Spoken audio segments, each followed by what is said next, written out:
Hello everyone, आप सब कैसे हैं? I hope everyone is safe and fine. आप सबके लिए बहुत अच्छी न्यूज़ है।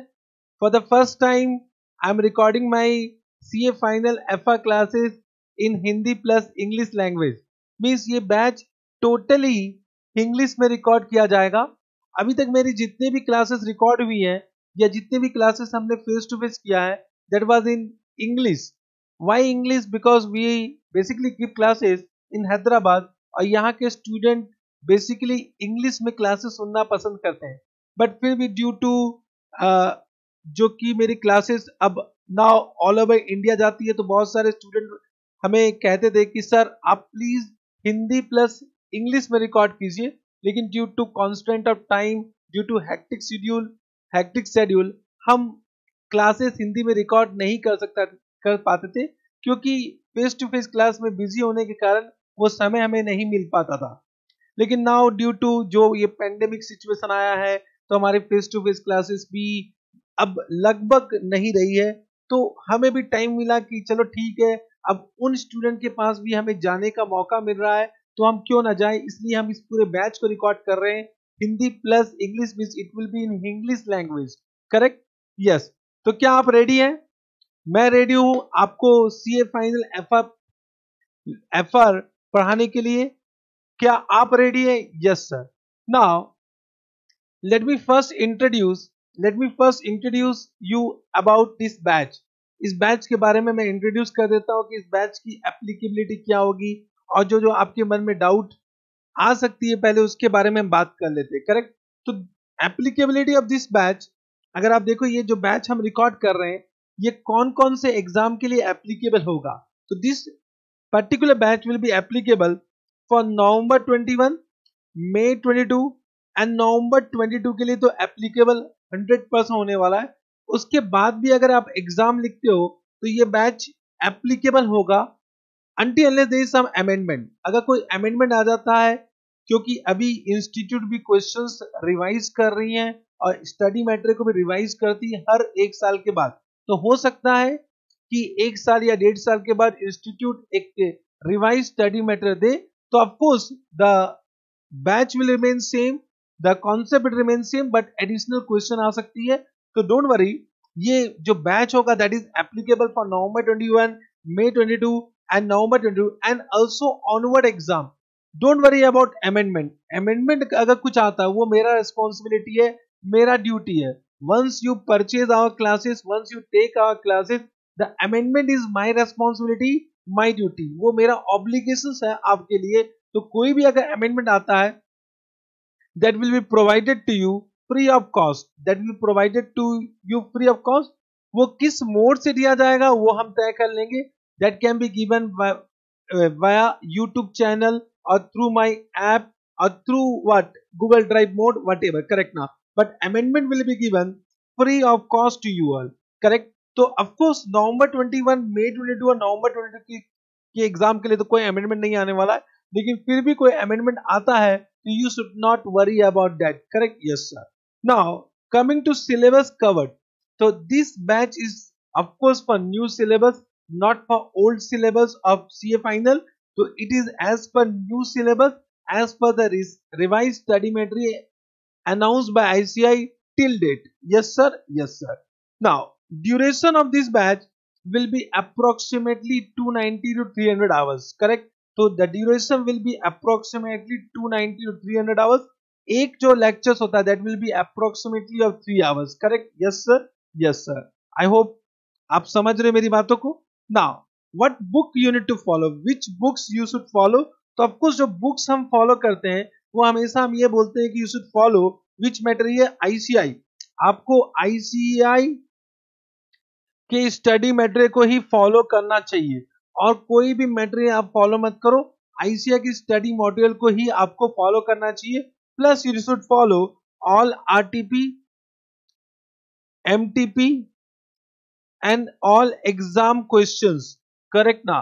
तो यही हमारा हमेशा बोलना होता है कि अगर आपको सीए एग्जाम पास करना है तो आप कोई भी रेफरेंस बुक मत देखो, आप आईसीआई की स्टडी मटेरियल को फॉलो करो, तो आप आराम से सीए बन जाओगे। बट आईसीआई स्टडी मॉड्यूल बहुत ज्यादा वास्ट होता है, और हो सकता है कि उसकी जो लैंग्वेज है, उन्होंने जो वर्डिंग यूज किया है या उन्होंने जिस तरह से क्वेश्चंस का सोल्यूशन दिया है वो आप समझ ना पाओ, करेक्ट ना। इसीलिए हम क्या करते हैं, उसी स्टडी मटेरियल को हमने आसान वर्ड में एक बुक बनाया है जिसका नाम है इंडिया सारांश बुक। आप देखिए, India Saaransh book means this will contain all the content of India in a very simple and lucid manner, correct ना। तो इंडिया सारांश बुक हम आपको देंगे जो कि 2 वॉल्यूम में होगा। It will multi coloured book जो कि आपको पढ़ने में भी मजा आएगा। कलरफुल हमारा जीवन होता है तो और जीवन हमारा इंटरेस्टिंग हो जाता है। तो हमने इस बुक को बहुत हाई क्वालिटी बनाया है, बहुत ही सिंपल वर्ड बनाया है, जो कि आप पूरा एफए का सिलेबस बिफोर एग्जाम इस बुक के माध्यम से आप इसको रिवाइज कर सकते हो, करेक्ट। Yes sir. तो will provide you 2 volume of India Saaransh book जो कि बहुत अच्छी बुक है और आपको इससे पढ़ के बहुत मजा आने वाला है, करेक्ट। और हम आपको और प्रोवाइड करेंगे क्वेश्चन बैंक जो कि 3 वॉल्यूम्स होगा। This question bank will B complete question bank. This question bank will cover all the questions of ICAI study material, correct, all the questions of ICAI study material, all the questions of RTP till date means this will cover RTP up to May 21 attempt। May 21 attempt का RTP के जितने भी question इसमें cover किए गए हैं।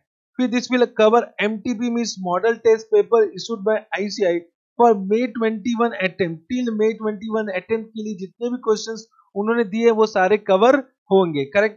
This will also cover all the exam question till Jan 21 exam. Jan 21 exam आपको पता है कि नवंबर में 2 एग्जाम हुए थे, एक नवंबर 20, एक Jan 21। तो Jan 21 के सारे क्वेश्चंस इसमें कवर है। तो आप देखिए, मैंने सारे स्टडी मटेरियल क्वेश्चन, सारे आरटीपी क्वेश्चन, सारे एमटीपी क्वेश्चन, सारे एग्जाम क्वेश्चंस कवर कर चुके हैं। मींस आपको अब इसके बाद इंस्टीट्यूट का स्टडी मॉड्यूल देखने की जरूरत नहीं है। मैंने आपको पहले बोला कि you should always refer ICI study material, but आपके जीवन को हम आसान करने के लिए यहाँ पर आए, उसको कॉम्प्लिकेट करने के लिए नहीं आए। तो हमने सिस्टमेटिक ऑर्डर में एक क्वेश्चन बैंक बनाया है ताकि आपको बड़े आसानी से सब बातें समझ में आनी चाहिए, correct. Yes sir. I have also included some question from other sources से भी हमने क्वेश्चंस इंक्लूड किया। Other sources means it may be FR old syllabus, or it may be question from accounting standard, or it may be questions from what international book also। तो I have taken some question from other sources। ये मैं आपको एक बात बताना चाहता हूँ कि Jan 21 में एक एग्जाम में क्वेश्चन आया था जो कि मैंने कहीं से इंकॉर्पोरेट किया था, कोई इंटरनेशनल बुक से इंकॉर्पोरेट किया था। वो same to same question exam में आया हुआ। इसका मतलब जो भी क्वेश्चन मैंने अदर सोर्सेज से लिए वो भी इंपॉर्टेंट होती है, क्योंकि ये क्वेश्चन मैंने अपने रिसर्च के हिसाब से लिया है, ऐसे नहीं मन में आया तो नहीं ले लिया। I have done some research कि आईसीआई कहां से क्वेश्चन चुराता है, मैं भी वहीं से क्वेश्चन चुराता हूं, correct. Yes sir. I hope you understanding.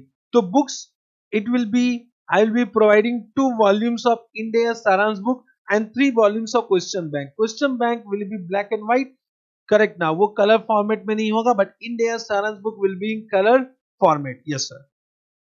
Coverage क्या होगा मैंने आपको पहले बता दिया। It will be covering ICI revise study material, RTP and MTP up to May 21 exam paper up to this is Jan 21 exam and other sources में include international book also, correct. Yes sir. Yes sir, correct. Then what about doubt. Sir ये doubt कैसे solve करोगे, ये बहुत बड़ा एक doubt होता है कि सर आप डाउट कैसे सॉल्व करोगे। Don't worry, I will be available with you till you become C. This is my commitment towards my student. ये मेरा एक कमिटमेंट होता है मेरे स्टूडेंट के प्रति कि आप इस बात से तो एकदम आप आराम से रहिए कि आपका डाउट कैसे सॉल्व होगा। आपका डाउट सॉल्व करना भी मेरी रेस्पॉन्सिबिलिटी है। तो will provide you one Telegram group का लिंक हम आपको प्रोवाइड करेंगे वाया ईमेल में आपको एक टेलीग्राम ग्रुप का लिंक मिल जाएगा जो कि स्पेसिफिकली मेरे स्टूडेंट के लिए है। उसमें कोई और बाहर के स्टूडेंट नहीं होते। इसका मतलब मेरे पास 2 टेलीग्राम ग्रुप है।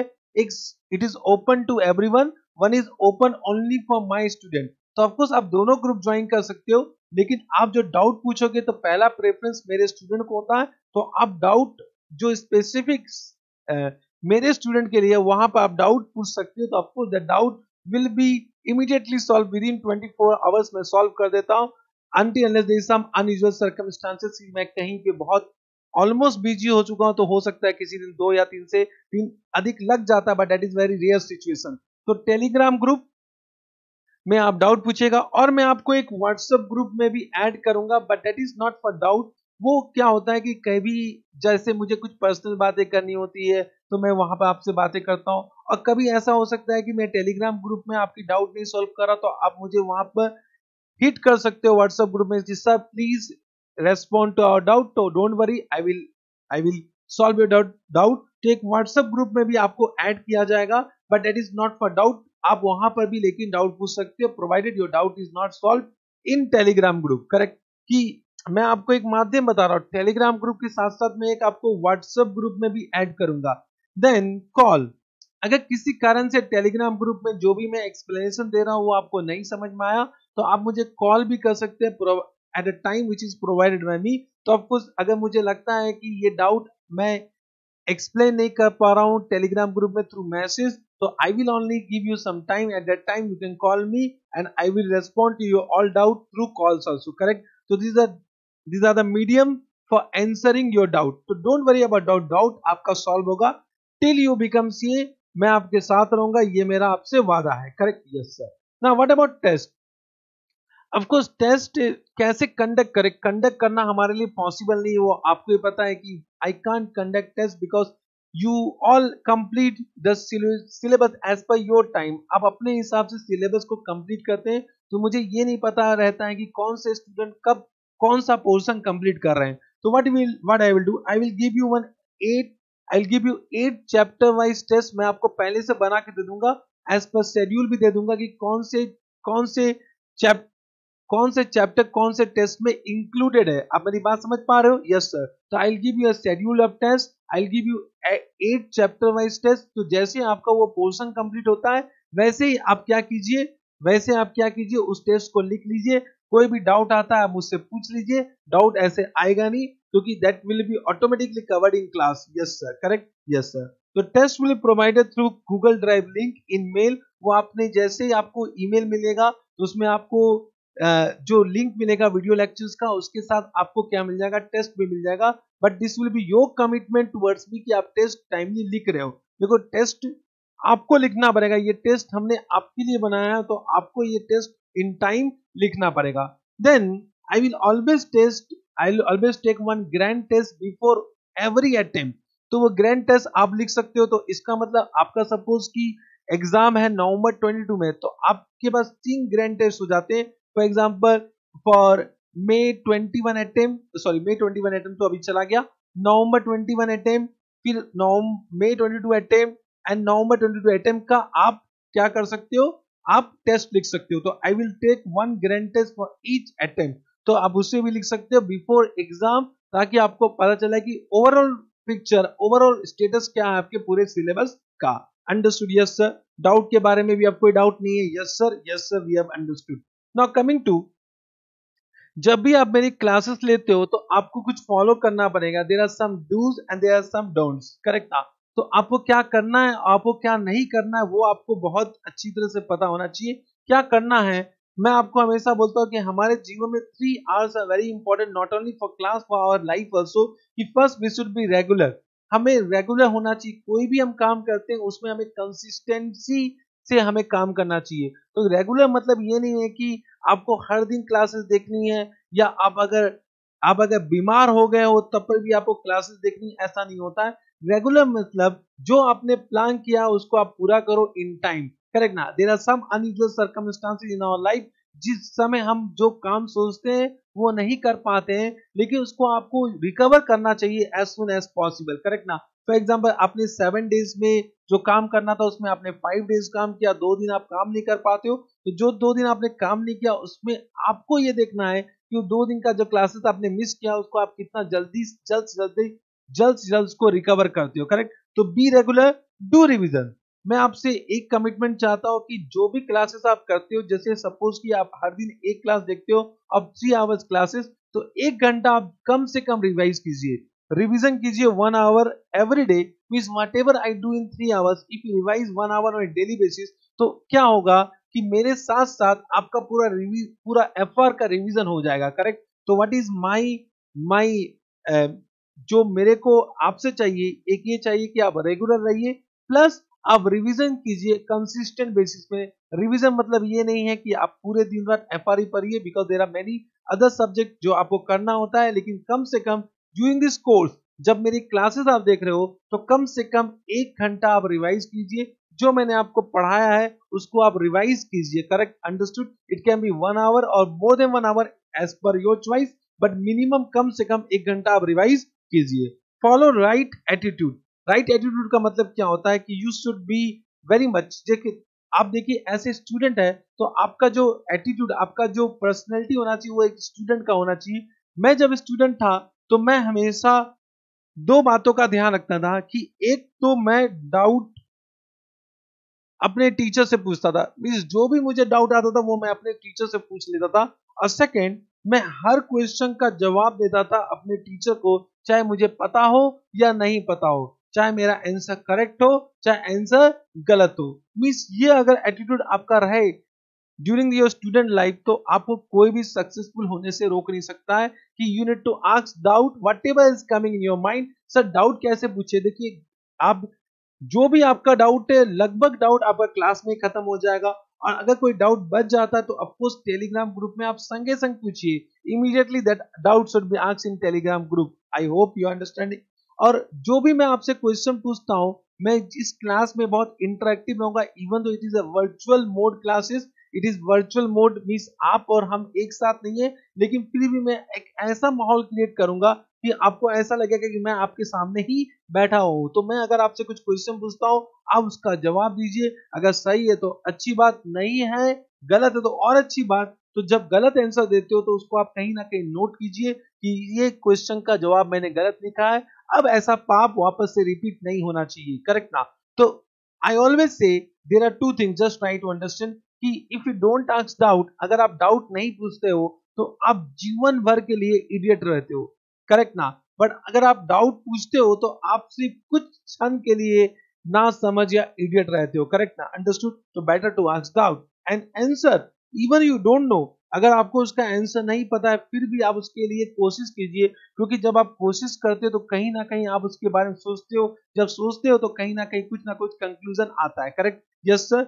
मैं हमेशा कहता हूं कि एग्जाम में आपके पास 2 ऑप्शन है, आप एग्जाम जब लिखने जाते हो आपके पास 2 आंसर है, आइदर डू और डू, मीन्स आपको आंसर लिखना है या आंसर लिखना है। अब देखिए आंसर जो आप लिखते हो या तो सही होगा या गलत होगा, उसका फैसला आप नहीं कर सकते हो, you need to only attempt that question, means आपको लिखना है, correct, means you can't leave any question empty, आप उस क्वेश्चन को बिना लिखे तो आना ही नहीं है, करेक्ट। 100 मार्क्स का क्वेश्चन आपको कवर करना है, कैसे कवर करना है, आपके पास 2 ऑप्शन है, डू और do. whatever you know write down, whatever you have understood write down, don't think कि क्या सही है क्या गलत है, क्या सही है क्या गलत है, वो कौन डिसाइड करेगा, एग्जामिनर डिसाइड करेगा, understood. Yes sir. What is not to do, देखिए ये जो नॉट टू डू है एक्चुअली मैंने आपको, अगर मैंने आपको बोल भी दिया बट ये आपके ऊपर है क्या इसको आप फॉलो करते हो या नहीं फॉलो करते हो, करेक्ट। पहला, अवॉइड नेगेटिव पीपल्स, ये सबसे, ये सीए स्टूडेंट की लाइफ में जो ये नेगेटिव पीपल होते हैं ना, अगर आप उनसे बच जाओ ना तो सीए जल्दी बन जाओ। जो भी आपके बारे में कुछ नेगेटिव बोलता है उससे बात करना बंद कर दो, even though he is your best friend.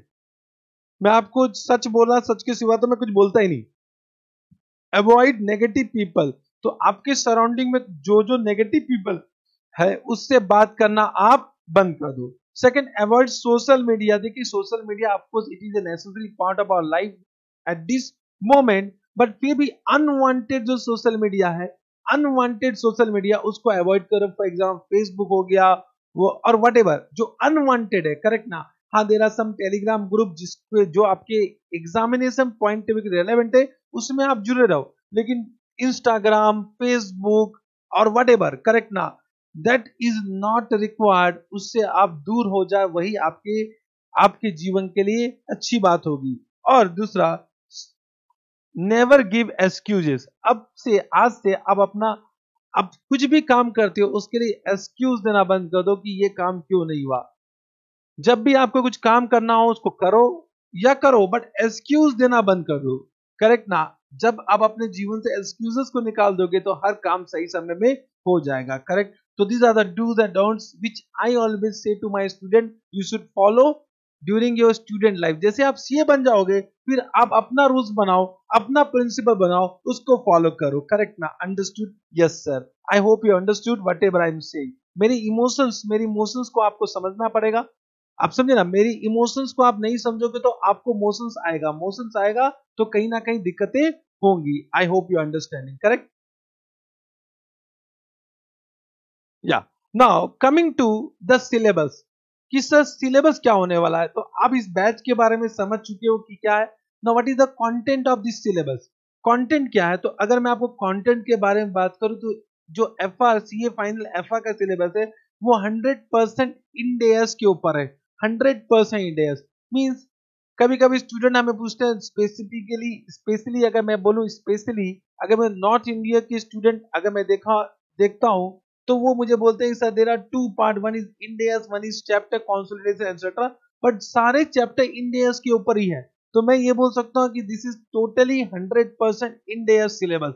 100% Ind AS. Sir ये इंडेयस क्या है? Ind AS is nothing but Indian accounting standard. Indian accounting standard.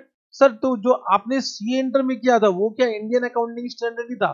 वो भी इंडियन अकाउंटिंग स्टैंडर्ड है, बट उसे हम कहते हैं accounting standard. Means in India there are two set of accounting standard right now. One is only accounting standard, one is Indian accounting standard. Correct ना? I hope you understanding. तो what is Ind accounting standard उसके बारे में बाद में बात करेंगे कि इंडियस क्या है, इंडियस का जो फॉर्मेशन हुआ कैसे हुआ उसके बारे में डिटेल में डिस्कशन करेंगे। पहले आपके सिलेबस में आ जाते हैं। ये जो सिलेबस है this is as per ICAI. ये आईसीआई ने वेटेज वाइज सिलेबस को डिवाइड किया है। कितने पार्ट में आप चेक कीजिए, 1 2 3 4 5 6 7 7 पार्ट में डिवाइड किया है। तो फर्स्ट पार्ट में देखिए वेटेज है 10% टू 15%, मींस 10 to 15% का मार्क्स इस चैप्टर से आएगा। क्या क्या? First, framework for the preparation and presentation of financial statement in accordance with Indian accounting standard. This is nothing but one chapter you have already done in CA inter. आपने CA inter में भी same to same एक chapter किया था, framework for the preparation and presentation of financial statement in accordance with accounting standard किया था। Means लगभग 90 I will say 99% ये सेम है। तो फिर से मुझे तो पढ़ाना पड़ेगा, कोई दिक्कत नहीं, हम पढ़ लेंगे, कोई दिक्कत नहीं है। Then second, application of Indian accounting standard with reference to general purpose financial statement. Application of Indian accounting standard with reference to general purpose financial statement. Financial statement को बनाने के लिए कौन कौन से इंडेयस है? तो उसमें है first Ind AS on first time adoption of Indian accounting standard. ये है हमारा इंडेयस। अगर आपको नंबर लिखना तो लिख लीजिए Ind AS 101, Ind AS 101। Then Ind AS on presentation of item in the financial statement, ये है Ind AS 1, Ind AS 1। Correct? Yes sir. Then Ind AS on measurement based accounting policy, Ind AS on measurement based on accounting policies. तो this will cover, यहां लिख सकते हो इंडेयस 10, this will cover Ind AS 10, correct? Ind AS 8 and Ind AS 11 means 3 accounting standard will be covered. आप इसमें भी लिख सकते हो Ind AS on presentation of item in the financial statement। इसमें और एक Ind AS लिख लो, Ind AS 7 and Ind AS 34 also, correct? means ये सारे Ind AS यहाँ पर कवर हो जाएंगे। करेक्ट? Yes sir, understood. तो this is the first part. First part will cover 10% to 15%। Have you understood? Yes sir. अगर आपको इसको लिखना है, आपको इसको लिखना चाहते तो आप इसको लिख भी सकते हो, नथिंग टू वरी। मैं ऐसे भी ये आपको पीडीएफ दे दूंगा। मींस जो भी मैं नोट्स लिखता हूं वो आपको पीडीएफ फॉर्मेट में मिल जाएगा, don't worry about that. Correct? Yes sir. Then point number 2, the second part है that is Ind AS on income statement. Income statement के लिए एक ही इंड एस है, that is Ind AS 115। Ind AS 115. 115 means it is for revenue recognition. This will cover 10 to 15%. Means only Ind AS 115 से आपका 10% से 15% का questions आने वाला है। It is an important Indian accounting standard from examination point of view. Then 15% to 25% Ind AS on asset liabilities of financial statement including industry specific Ind AS. तो इसमें कौन कौन सा Ind AS आएगा चेक करते हैं. This will cover, in this write down, this will cover for assets, लिख लो, it will cover Ind AS 2, Ind AS 16, Ind AS 23, Ind AS 36, Ind AS 38, Ind AS 40, Ind AS 41, Ind AS 105. For liability अगर आपको लिखना है तो लिखिए Ind AS 37, Ind AS Ind AS 116, Ind AS 116 is on lease, yes sir.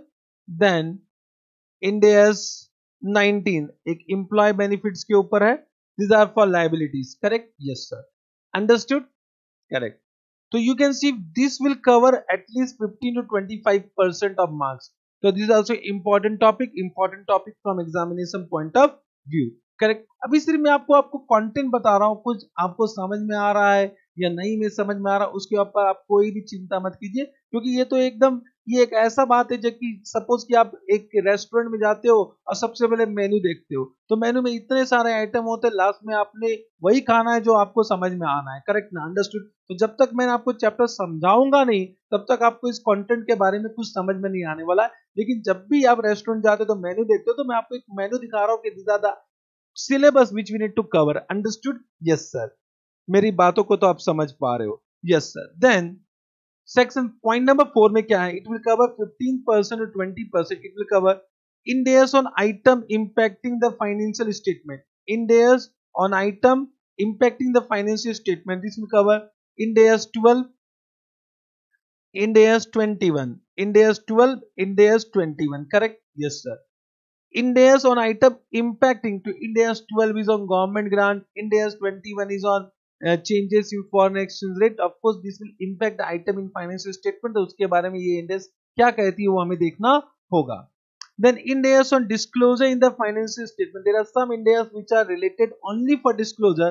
For example, Ind AS 24 related party disclosure, then Ind AS 33 earning per share, then Ind AS 108 is operating segment. आपने बचपन में segment reporting के बारे में पढ़ा होगा, तो this will be covered.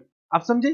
तो Ind AS 24 is related party disclosure, Ind AS 33 is earning per share, Ind AS 108 is operating segment. Then other Ind AS, there are some other Ind AS which we need to cover.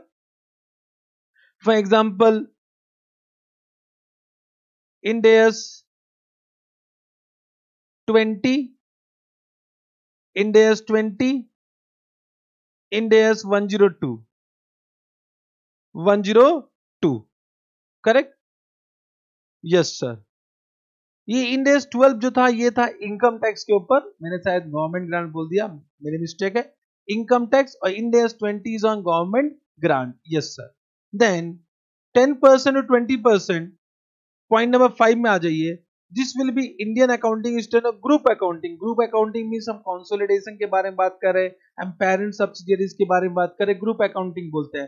हालांकि आपने consolidation कहां पढ़ा हुआ है, consolidation आपने CA inter में भी पढ़ा हुआ है. You can see it will cover two chapters. One is business combination and accounting for corporate restructuring. This will be based on Ind AS 103. Ind AS 103 and then consolidated and separate financial statement. So this will cover Ind AS 110, Ind AS 111, Ind AS 28, Ind AS 27.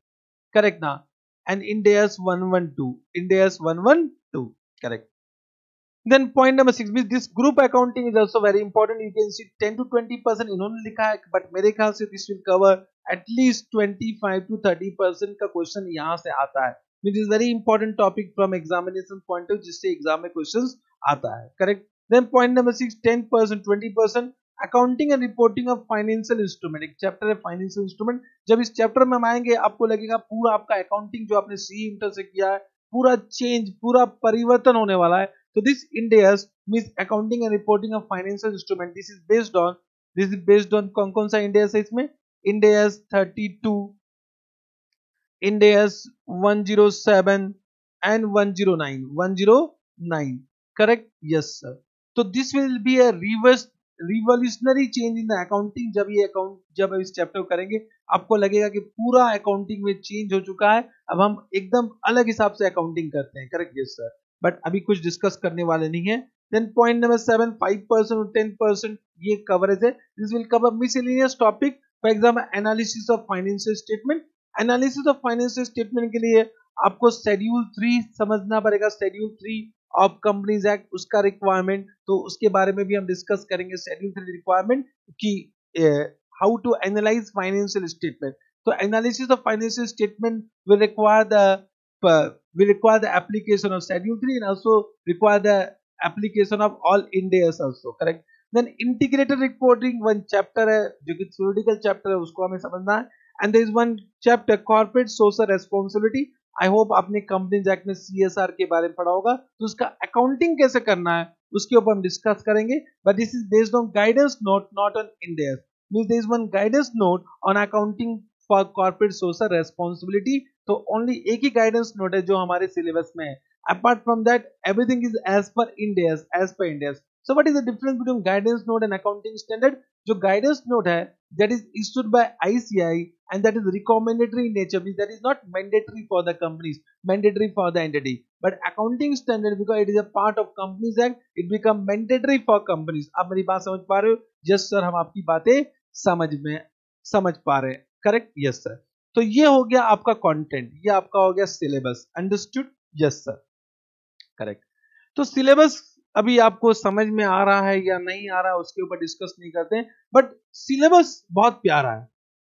Means अगर मैं आपको एक word में बोलूं, just try to understand whatever I want to say, मेरी बात को समझना कि अगर syllabus of financial reporting that is nothing but in the accounting standard, correct। now from my point of view, अगर from examination point of view इसको divide किया जाए तो it is in two part, one which contain 50 marks in exam and other is 50 marks in exam, correct.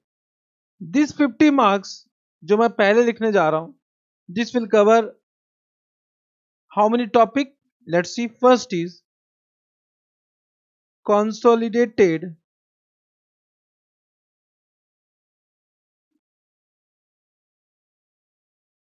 financial statement, second will be business combination,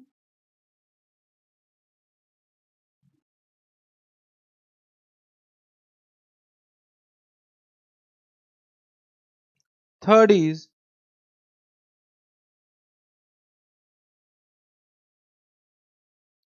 financial instrument chapter है, fourth is share based payment,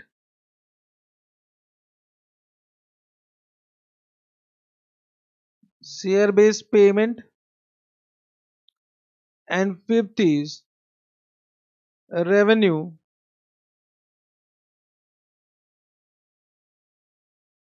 from contract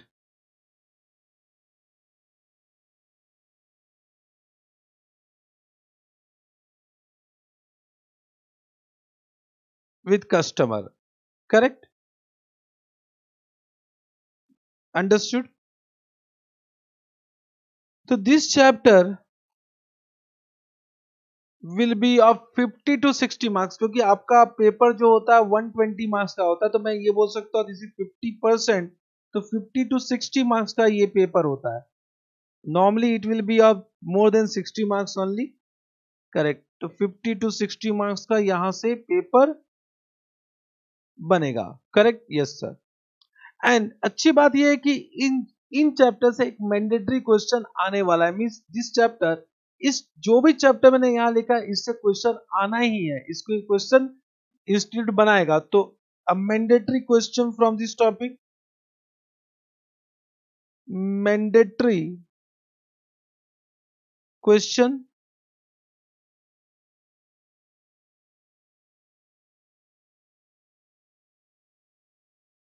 आप समझ रहे हैं मेरी बात को?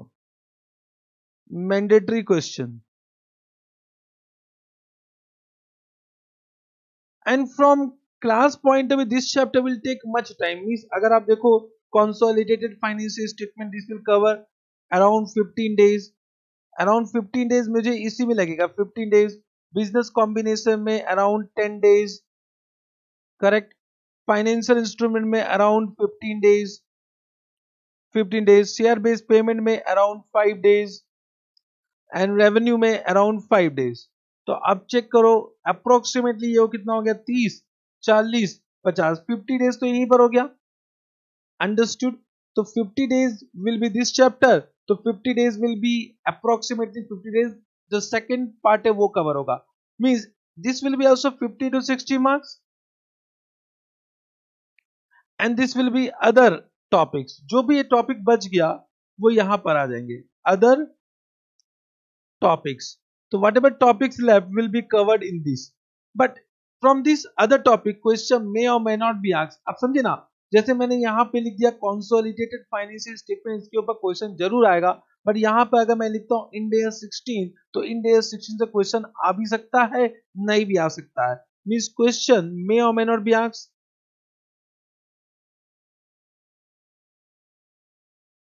May or may not be asked. Understood? Yes sir. But it does not mean we'll leave this topic क्योंकि हमें तो अच्छे मार्क्स से पास होना है. Means what is the objective. अगर मैं बोलूं व्हाट इज द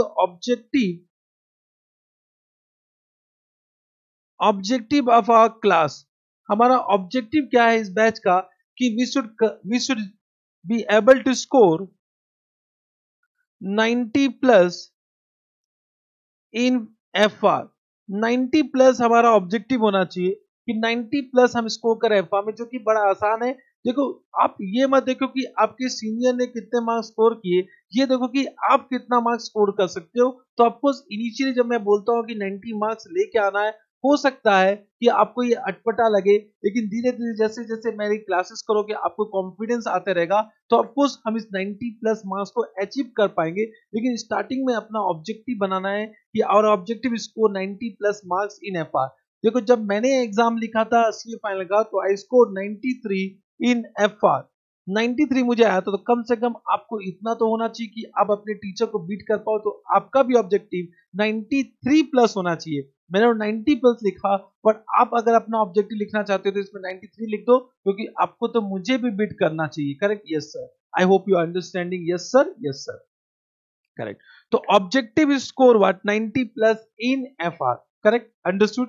तो ऑफकोर्स दिस इज ये it is possible. Means it is achievable. मैं ये बोलता हूं it is possible. It is possible. Correct. Means it is possible to pass C exam in first attempt also. Of course it is possible to score 90 plus in FR. Correct. Possible कैसे हो सकता है? Means अगर आप देखो possibility कितना है, तो ऑफकोर्स अगर आप दो नियम पालन करो कि if you are dedicated, correct, if you are dedicated and determined, ये अगर आप में है, आपके यहाँ डेडिकेशन है और डिटर्मिनेशन है. करेक्ट ना? इफ यू आर डेडिकेटेड, आप में डेडिकेशन है बट आप डिटरमाइंड नहीं हो, तब भी आप स्कोर नहीं कर सकते हो. आप डिटरमाइन हो लेकिन डेडिकेशन नहीं है, फिर भी आप स्कोर नहीं कर सकते हो. इसका मतलब ये दोनों word related to each other है, inter related and interdependent to each other है. तभी आप सीए फर्स्ट अटेम्प्ट में पास हो सकते हो, तभी आप स्कोर कर सकते हो 90 प्लस मार्क्स. करेक्ट ना? वन थिंग इज क्लियर कि मैं हमेशा बोलता हूं कि CA course, CA final is one of the easiest exam आप समझ रहे हैं, CA final is one of the easiest exam to pass. CA final सबसे आसान है और CA inter is more complicated to pass than CA final. और आप सीए इंटर पास करके आए हो, आप मेरी बात समझ पा रहे हो?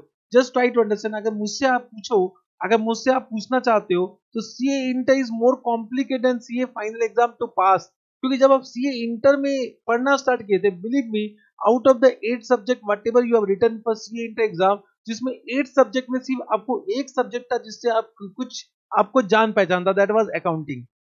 उसके अलावा तो सब सब्जेक्ट आपके लिए नहीं आता, सारे सब्जेक्ट आपके लिए एकदम नए थे। आप समझ रहे हो मेरी बात को?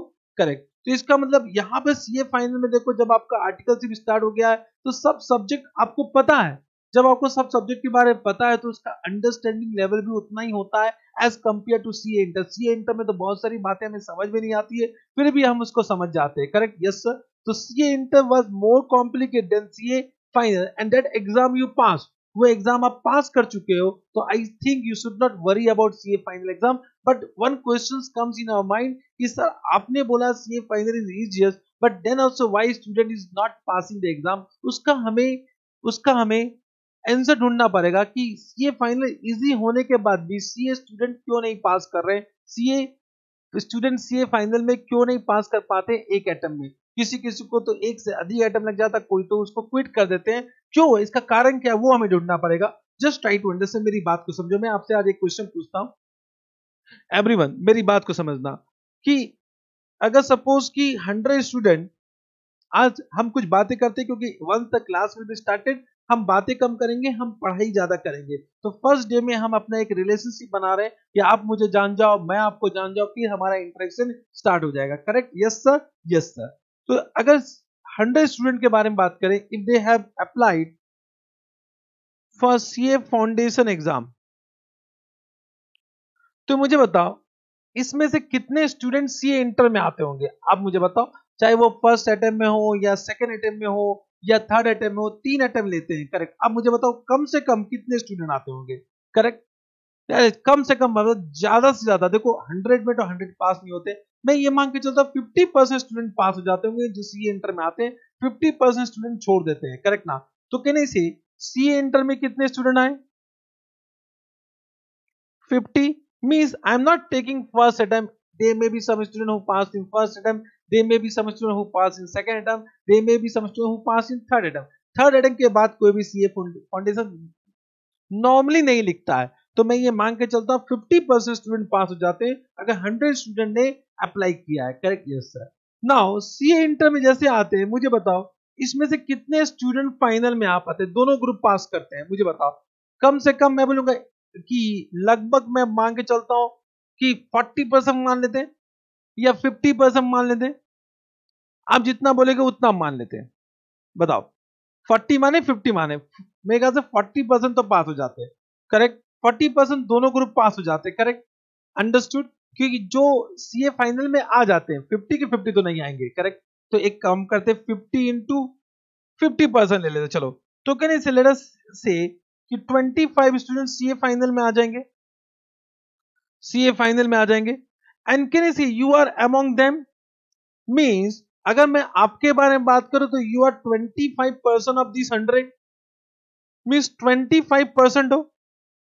करेक्ट ना? देखो आपने सीए सीए का मींस आईसीआई का सीए फाउंडेशन लेवल पास किया, सीए इंटर लेवल पास किया, देट इज नो मतलब वो भूल जाओ कितने अटेम्प्ट में पास किया। हो सकता है कभी कभी हम फर्स्ट अटेम्प्ट में इसलिए पास नहीं कर पाते क्योंकि हमें समझ में नहीं आता है कि किस तरह से पढ़ाई करें। करेक्ट ना? तो वो कारण हो सकता है। तो फर्स्ट अटेम्प्ट सेकंड अटेम्प्ट कभी कभी लग जाता, don't worry about the number of attempt. But आज आप सीए फाइनल में हो, ये बहुत बड़ी बात है। देखो सीए फाइनल में आना ही बहुत बड़ी बात होती है, उससे ही आपका रेस्पेक्ट और रिकॉग्निशन बढ़ जाता है आपके समाज में। करेक्ट ना? जैसे आप सीए फाइनल में आए, लोग आपसे ये पूछने लग गए, अच्छा कैसे पास हो गए, कैसे सीए फाइनल में आ गए, अच्छा मेरा ये काम कर दोगे, मेरा ये काम कर दोगे, मेरे इन्वेस्टमेंट के बारे में कुछ प्लानिंग कर दोगे। तो इतना रेस्पेक्ट और रिकॉग्निशन आपको मिल जाता है। करेक्ट? तो सीए फाइनल में आना ही एक सक्सेसफुल एक अचीवमेंट होता है, एक सक्सेस और एक अचीवमेंट होता है। करेक्ट? हम उस बारे में नहीं जा रहे। मेरा क्वेश्चन ये है, जब you are at CA final तो यहां से कितने परसेंट स्टूडेंट सीए बनते होंगे? ये क्वेश्चन है। तो कैन आई से इफ आई से 25-50% तो नहीं बनते हैं, करेक्ट ना। तो मैं ये मान के चलता 40% ले लेते, 40%, तो 25 का 40% कितना हुआ, 10 स्टूडेंट सीए बनते हैं। अंडरस्टूड कि 100 जन में 10 स्टूडेंट सीए बन जाते हैं। देखो नंबर है बेटा, मैं फर्स्ट अटेम्प्ट का बारे में बात नहीं कर रहा हूं, means first attempt, second attempt, third attempt, means लगभग 100 में 10 या 10 से थोड़ा सा अधिक, 12 बोल सकते हैं, 15 बोल सकते हो, 10 स्टूडेंट तो सीए बन जाते होंगे। बट ऐसा क्यों? मैं तो ये बोलूंगा 25 के 25 को सीए बनना चाहिए। आप समझे मेरी बात को, कि जब आपने सीए फाउंडेशन पास किया, सीए इंटर पास किया, तो you are not an average student. आप एक एवरेज स्टूडेंट तो हो ही नहीं। आपने सीए इंटर का दोनों ग्रुप पास किया, group 1, group 2, it was not an easy exam. आप अपने मन से पूछिए, क्या वो एक इजी एग्जाम था? क्या वो एक आसान एग्जाम था? क्या बिना पढ़े पास हो गए? क्या सीए एग्जाम में आसान क्वेश्चन पेपर आया था? क्या आसान पेपर चेकिंग हुआ था? क्या परसेंटेज ऑफ पासिंग बहुत ज्यादा हाई था? नहीं। मैं सबके बातों को आपने आपने गलत साबित करते हुए आप सीए इंटर पास हुए। कुछ लोग तो ये बोलते थे कि सीए इंटर आप पास ही नहीं हो पाओगे, फिर भी आप सीए इंटर पास हो गए। इसका मतलब you are not an average student. आप मेरी बात समझो, you are not an average student, इस बात को समझो। आप एक एवरेज स्टूडेंट तो हो ही नहीं, मींस आप एक एक्सेप्शनल स्टूडेंट है, इसमें कोई दो राय नहीं है।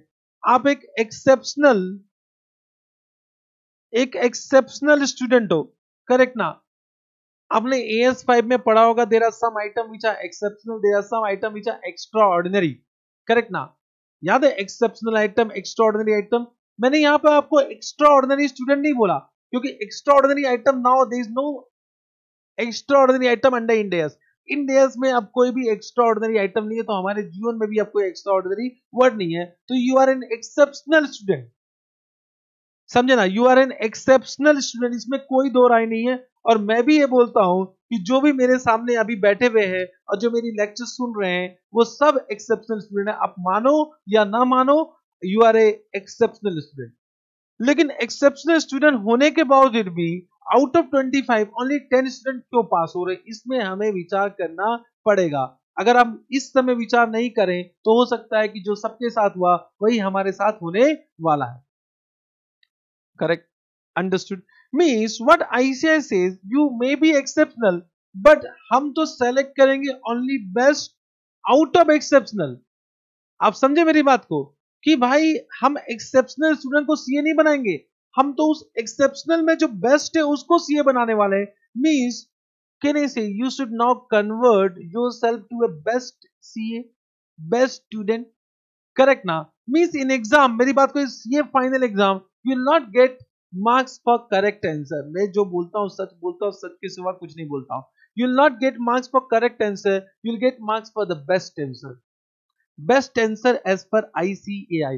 हो सकता है कि आपका आंसर करेक्ट हो सकता है आपका आंसर करेक्ट हो, but it might not be best as per ICAI. Means आपको अपना आंसर इस तरह से ड्राफ्ट करना पड़ेगा कि वो बेस्ट हो as per ICAI, then only you will pass. I hope you understanding, correct. It means यहां पर आप एक्सेप्शनल हो, लेकिन कुछ लोग ही अपने आप को बेस्ट बना पाते हैं और वही सीए बन जाते हैं। अब बिलीव मी, मैं यहां बोलूंगा क्यों नहीं पास हो जाते, उसका दो कारण है, कि रट्टाफिकेशन, रट्टाफिकेशन, correct, and and lack of concept, lack of concept. CA inter में आपने यही किया, आपने दो चीज किया, एक तो आपने रट लिया और कॉन्सेप्ट को, सॉल्यूशन को रट लिया और कॉन्सेप्ट को समझा ही नहीं, कॉन्सेप्ट समझा नहीं, क्वेश्चन का सॉल्यूशन रट लिया। Most of student pass in CA inter exam like this.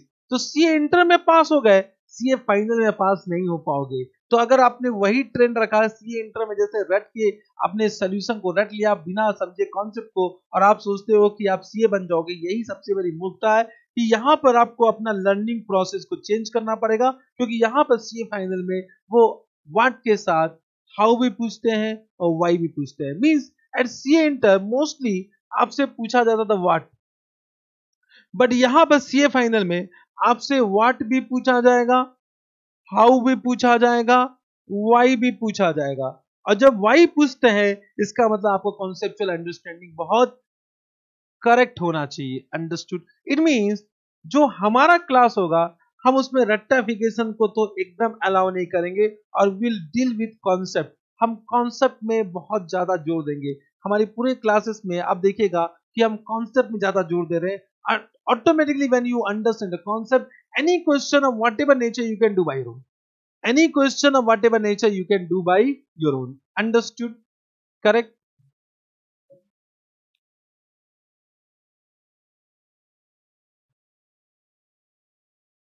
Now, let us now come to about CA Final FR once again.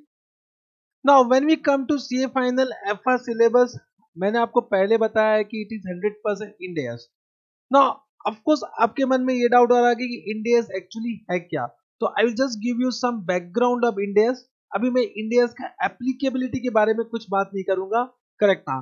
तो what is the applicability of India's वो हम कहीं ना कहीं अपने आप ऑटोमेटिकली कवर कर लेंगे, बट फिर भी to start with I need to give you some background about India's, correct now? Now, as per companies are concerned, मेरी बात को समझेंगे, as per companies, so now for preparation of financial statement, for the purpose of preparation of financial statement, all companies are of two types now. For which purpose?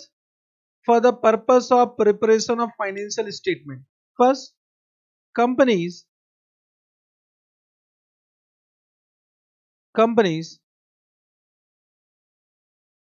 to which Ind AS is applicable. Ind AS. Sir जब मैं Ind AS लिखता हूं इसका मतलब क्या हुआ? Indian accounting standard. इसका मतलब क्या हुआ? इसका फुल फॉर्म क्या हो गया? Indian accounting standard, correct? So there are some companies to which Ind AS is applicable. तो any companies to which Ind AS is not applicable, उसको क्या applicable होगा? उसको accounting standard applicable होगा, correct? Yes sir. यह लिखिए companies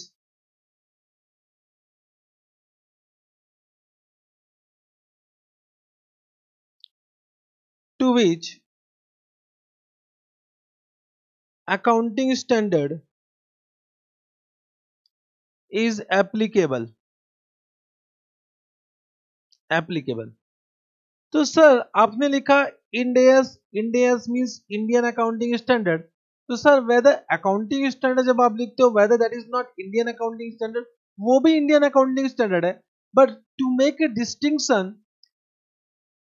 distinction between existing accounting standard and new set of accounting standard, जो new set of accounting standard है उसको नाम दिया गया Indian accounting standard, correct? Means ये आपका क्या है? एग्जिस्टिंग जो आपने सीए इंटर में पढ़ा वो आपका अकाउंटिंग स्टैंडर्ड, उसको हम क्या बोलते हैं? Only accounting standard. तो जब हम इसको बोलते हैं एएस, इसका मतलब ये क्या? Accounting standard. तो ये सोचना गलत होगा कि सर ये इंडियन अकाउंटिंग स्टैंडर्ड नहीं है। आप इस बात को समझ रहे हो कि to make a distinction between existing accounting standard and a new set of accounting standard, जो new set of accounting standard है उसका नाम दिया गया Indian accounting standard, correct? Yes sir. Now this Ind AS is notified. This Ind AS is notified. ये Ind AS कहाँ notify किया गया? लिखो, it is notified under companies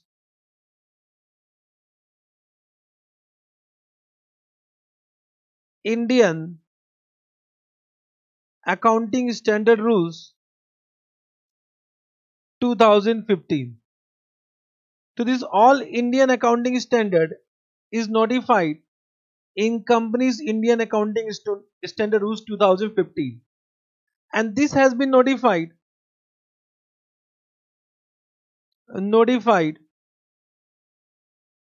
under companies accounting standard rules 2006. 2006, correct? Yes sir.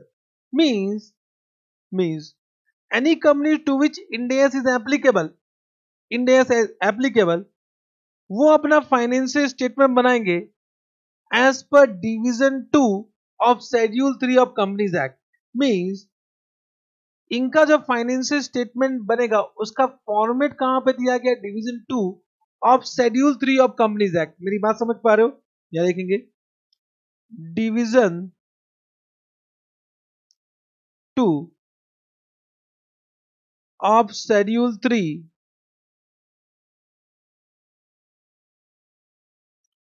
Of companies act 2013। Means जो आपने CA inter में पढ़ा है that was not division 2 of schedule 3 of companies act, क्योंकि आपने सीए इंटर में उन कंपनीज के बारे में पढ़ा जिनको इंड एस एप्लीकेबल नहीं है। मीन्स इनका जो बैलेंस शीट और एसओपी है, balance sheet and statement of profit and loss का जो फॉर्मेट होगा that is as per division 1 of schedule 3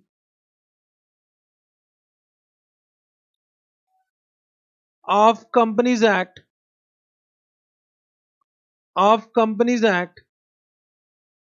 2013।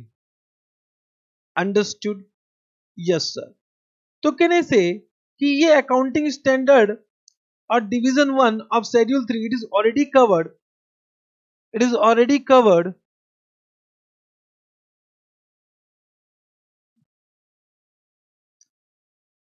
Covered in CA inter syllabus,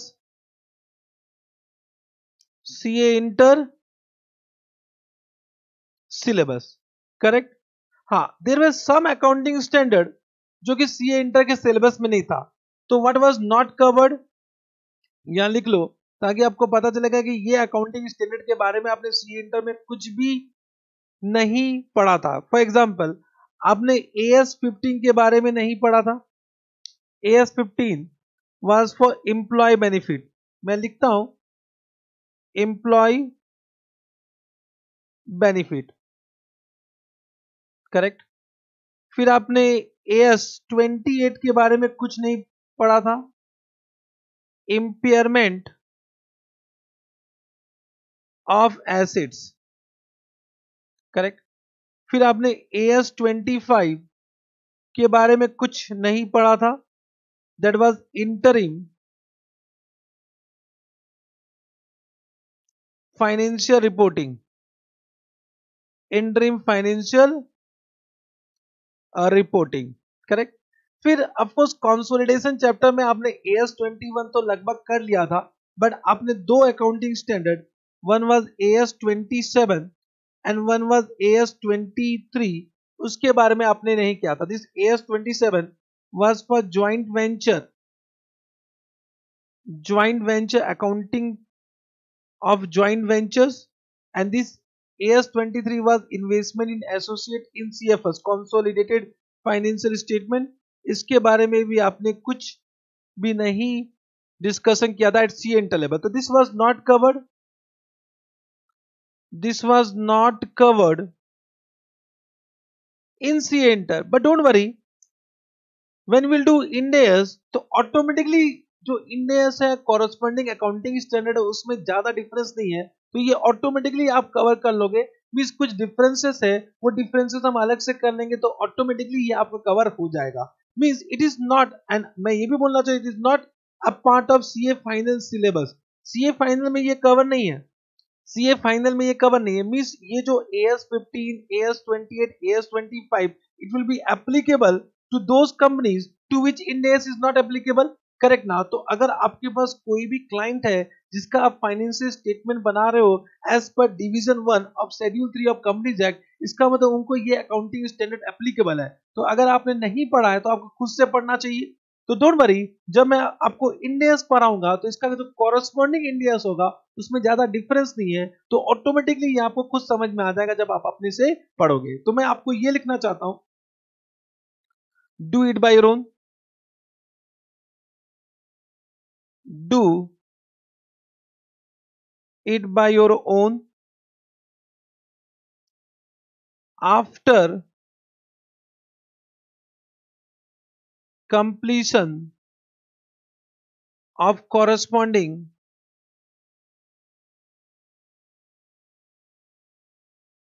इंडेस।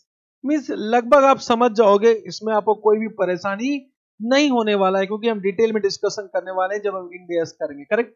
लेकिन ये जानना जरूरी था कि भाई ये अकाउंटिंग स्टैंडर्ड आपने सी इंटर में नहीं किया है। Correct, yes sir. Apart from this whatever accounting standard, means कितने अकाउंटिंग स्टैंडर्ड है मुझे ये बताओ।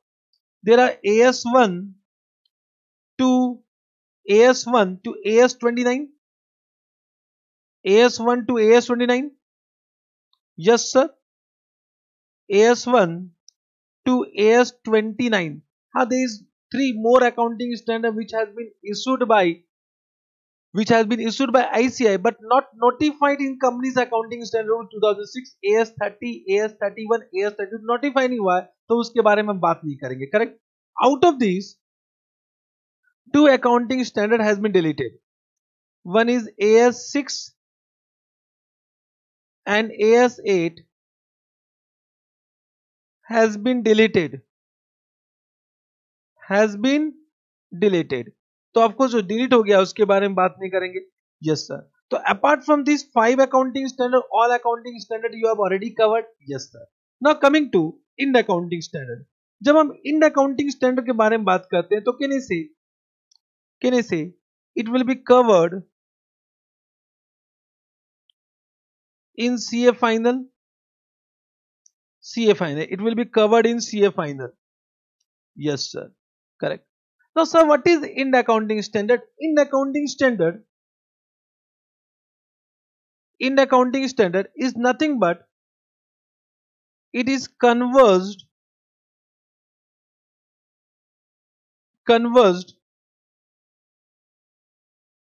form of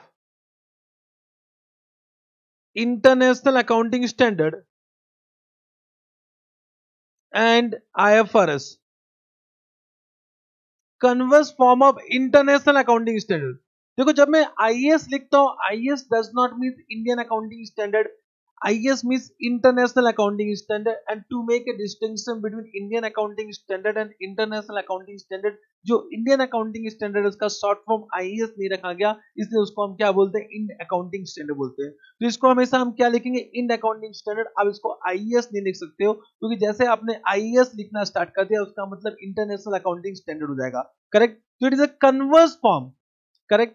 Converse means we have not totally adopted international accounting standard and international financial reporting standard. हम उसको convert किया है, हमने उसको convert किया है as per our economic condition. Means उसको Indian companies में लागू करने के लिए उसको हमने convert किया है as per our Indian economic condition. इसलिए उसको बोलते हैं converged form of international accounting standard and international financial reporting standard.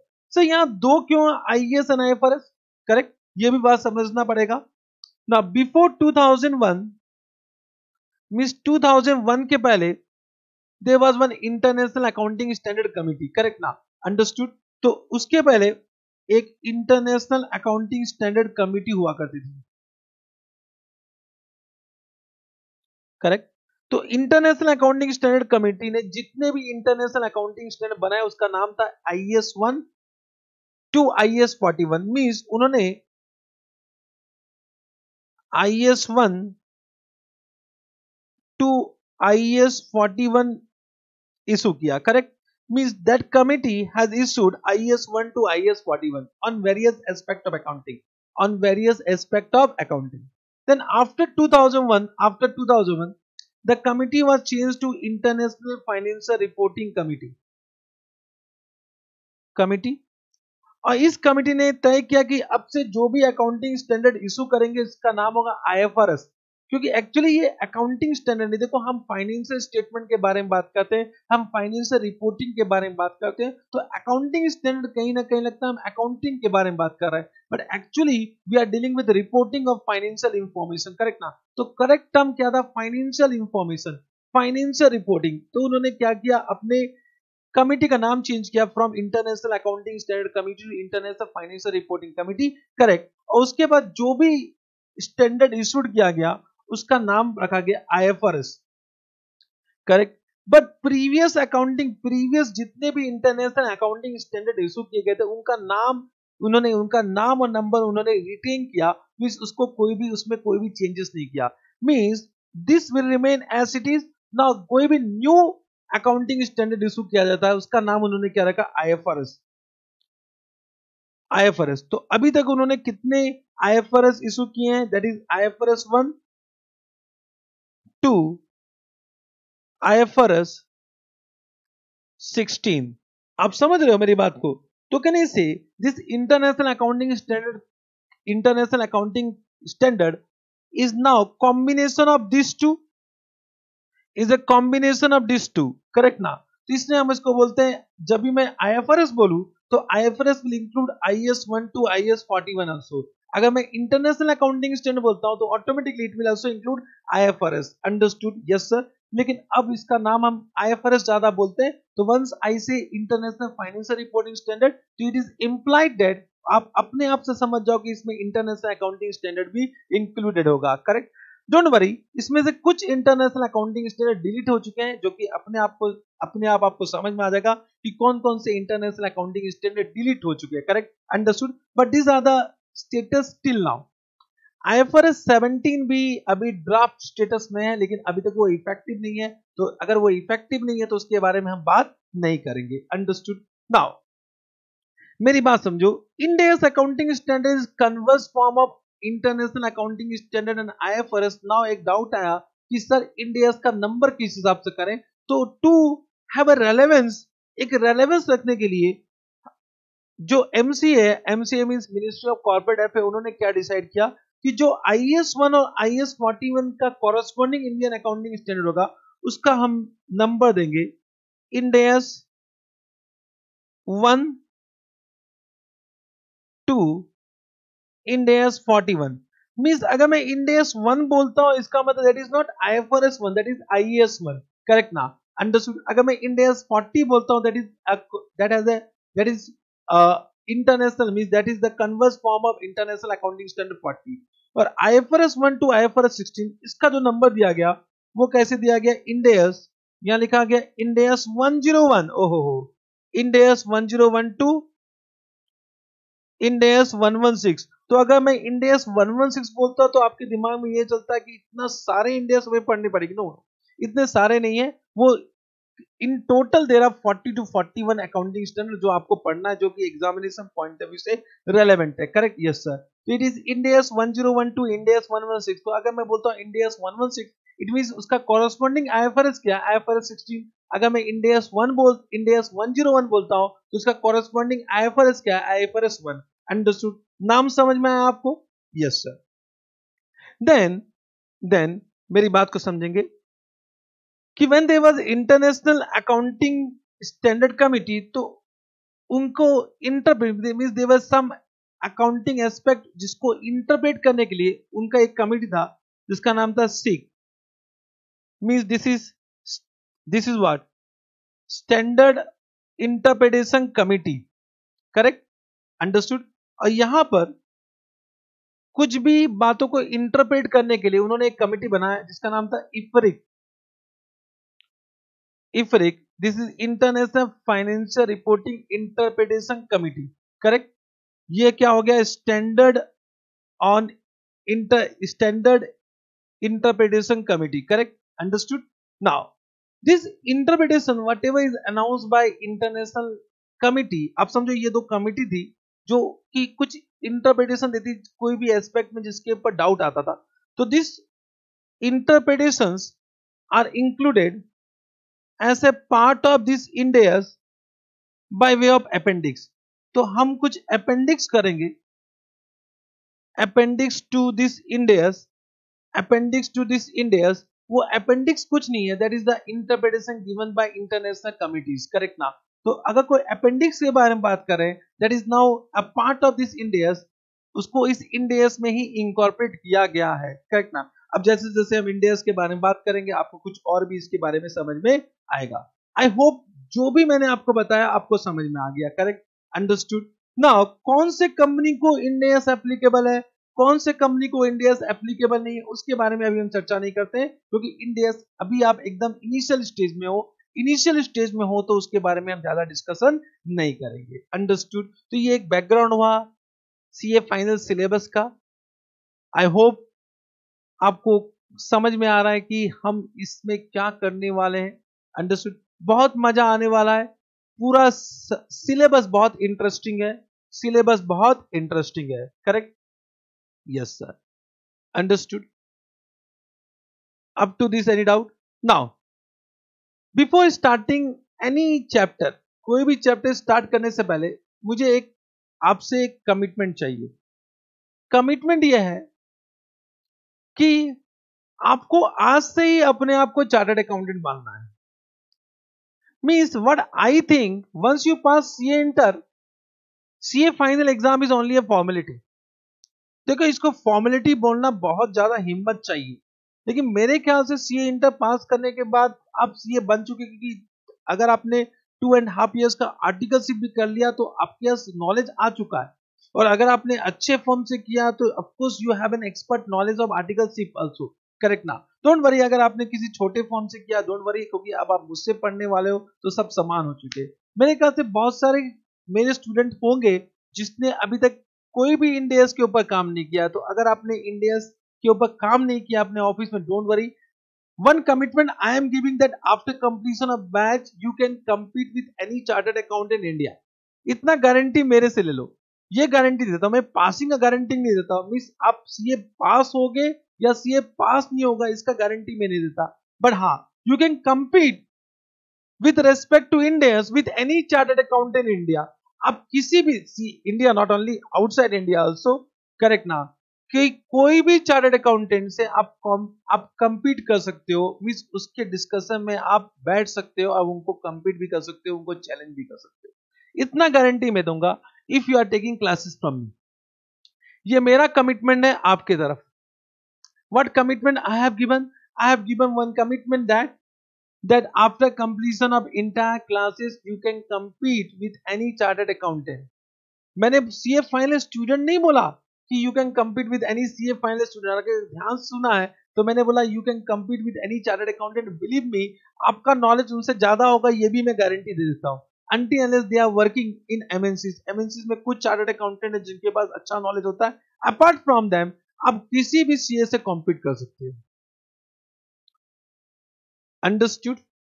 तो लेकिन आपको भी एक कमिटमेंट देना पड़ेगा मुझे। वो कमिटमेंट क्या है कि ड्यूरिंग दिस क्लासेस आपको अपने आप को चार्टर्ड अकाउंटेंट मानना है, एंड हर दिन आपको बोलना है कि you are the best chartered accountant, जो कि आप हो, जो कि आप हो। Means from my point of view, जो मैंने पहले बोला कि जिस CA final exam is only formality for you, formality है, वहां जाके लिख के आना सीए तो आप बन चुके हो, आप पढ़ाई करते करते सीए बन जाओगे, आर्टिकलशिप में भी आधे सीए बन गए हो, डोंट वरी, क्योंकि नॉलेज आपका आ जाएगा। But CA final exam will be need to be written, उसमें पास होना भी है, करेक्ट। तो you are best chartered accountant, ये आपको मान के ही पढ़ना पड़ेगा। तो हर दिन सुबह अब आपको अपने आप को क्या बोलना पड़ेगा कि you are a best chartered accountant. देखो, मैंने सीए फाइनल स्टूडेंट नहीं बोला आपको सीधा सीधी क्या बोला, best chartered accountant, correct, understood. क्या इतना सा कमिटमेंट आप दे सकते हो मुझे कि हर सुबह जब भी आप उठो, क्या आप अपने आप को बोल सकते हो कि you are a best chartered accountant? Yes sir, हम बोल सकते हैं सर, हम आपकी बात मानेंगे, करेक्ट। तो क्योंकि आपने आप मुझे कमिटमेंट दे दिया है and you are a best chartered accountant, तो एक चार्टर्ड अकाउंटेंट जैसे सीए बनता है, एनी स्टूडेंट जैसे वो चार्टर्ड अकाउंटेंट बनता है, वो क्या करता है, क्योंकि आप आज सीए बन चुके हो, करेक्ट, यस और नो? आपने बोला मुझे कि yes I am a best chartered accountant, मुंह से नहीं, तो जोर से नहीं बोला, मन से तो बोला ना, yes I am a best chartered accountant. देखो, आप फील कर रहे हो, मेरी बातों को फील कर रहे हो, जैसे जैसे मैं बोल रहा हूं आप उसको फील कर रहे हो, बोलो यस और no, yes sir, yes sir. तो because you are a best chartered accountant, और हर चार्टर्ड अकाउंटेंट अपने सोशल मीडिया के स्टेटस में, जो कि अनवांटेड सोशल मीडिया में, उसके बारे में बात नहीं कर रहा, but there are some social media जो कि आपके लिए बहुत जरूरी है, वहां पर जाके अपना स्टेटस चेंज करो कि you are a chartered accountant. You are not a chartered accountant, you are a best chartered accountant. वो आज ही आपको अपना स्टेटस चेंज करना है। अगर आप ये कर सकते हो तो इसका मतलब आप सीए बन जाओगे, अगर नहीं कर सकते हो तो मींस डाउट है तो कुछ दिन रुकना पड़ेगा, जब तक वो डाउट खत्म नहीं होता है तब तक मैं मतलब हर व्यक्ति आपके ऊपर संदेह करेगा। तो of course if you think that you are a chartered accountant you should change the status of your social media, कुछ भी जो कि नेसेसरी सोशल मीडिया है वहां पर अपने अपने स्टेटस को चेंज करो कि you are the best chartered accountant, correct, I am the best chartered accountant. और जैसे आपने लिखा हर सीए के पास क्या होना चाहिए, विजिटिंग कार्ड होना चाहिए। तो इसका मतलब आज ही मैं आपको एक होमवर्क देता हूं कि you need to design a visiting card for yourself for writing there CA by giving a prefix CA in your name.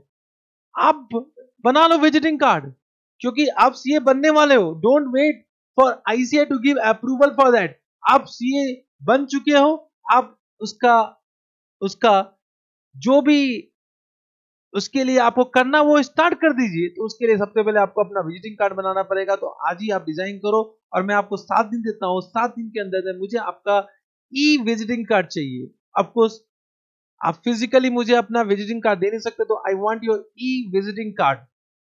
आप मुझे व्हाट्सएप कीजिए, आप मुझे ईमेल कीजिए, आप मुझे टेलीग्राम कीजिए, कुछ भी कीजिए, but I am waiting for your visiting card. And once I receive visiting card आप समझ जाइए कि आप सीए बन जाओगे, इतना तो पक्का है। Means normally I will say अगर मेरे से 100 स्टूडेंट पढ़ते हैं तो only I receive visiting card from 10% of student. 10% ही मुझे विजिटिंग कार्ड देते, 90% को डाउट होता है कि वो सीए बनेंगे कि नहीं बनेंगे। बिलीव मी, मैं आपको सच्ची बताऊं कि 90% अभी क्लास स्टार्ट ही नहीं हुआ, वो डाउट कर रहे हैं कि वो सीए बनेंगे नहीं बनेंगे, करेक्ट। तो मैं आपको क्या बोलना चाहता हूं कि I want your visiting card as soon as possible, and once I receive visiting card you will पक्का definitely you will become CA. I don't know time, मुझे टाइम नहीं पता है आप कब सीए बनोगे, लेकिन मुझे यकीन है कि आप सीए बन जाओगे। टाइम तो आपको डिसाइड करना है कि आप कब सीए बनना चाहते हो, correct. Yes sir, yes sir. With this मैंने आपको एक फ्रेमवर्क दे दिया सिलेबस के बारे में, मैंने फ्रेमवर्क दे दिया कि व्हाट इज माय ऑब्जेक्टिव, मैंने फ्रेमवर्क दे दिया कि मेरा कमिटमेंट क्या होगा, मैंने आपसे आपका कमिटमेंट ले लिया। अब हम रेडी हैं एक चैप्टर स्टार्ट करने के लिए, करेक्ट। ओके, तो will start a new chapter, will start the first chapter of CA final syllabus after break. हम 10 मिनट का ब्रेक लेते हैं, ब्रेक के बाद हम क्या करेंगे, चैप्टर स्टार्ट करेंगे और देखते हैं कि उसमें हम कैसे डील करते हैं, करेक्ट। ओके।